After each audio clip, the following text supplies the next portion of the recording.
Let's talk about dementia. I hope this finds people that are adults or even children, you never know.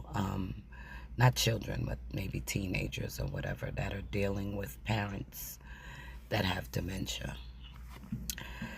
So 2 years ago, I found out that my mom, was diagnosed with a cognitive impairment, and I moved to another state to take care of her.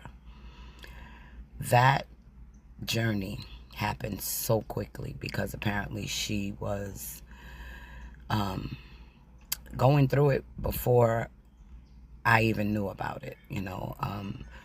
I had a family member that lived down here that, was with her every day and just chalked it up to she's getting older or whatever. Doctor was trying to reach somebody close to get her fully diagnosed or to be, to come to the appointment with her so we could know exactly what was going on, but they didn't have my number, they had hers.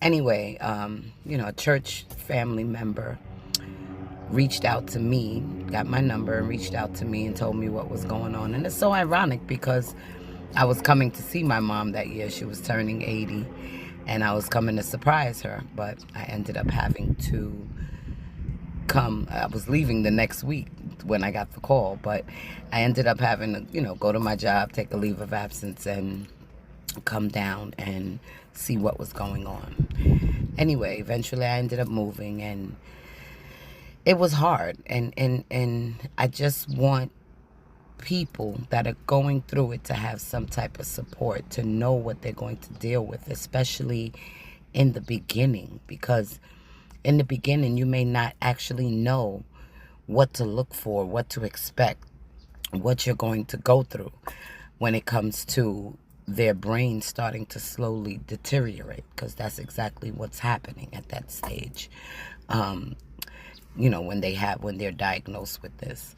So, initially you're going to notice that they're confused, or they start talking about past memories. They're stuck in the past at some point, and they keep talking about when they grew up and things like that. They're associating you with somebody from back in the days. I think the hardest part is when they don't recognize you. And then especially if you're the caregiver and you're around that person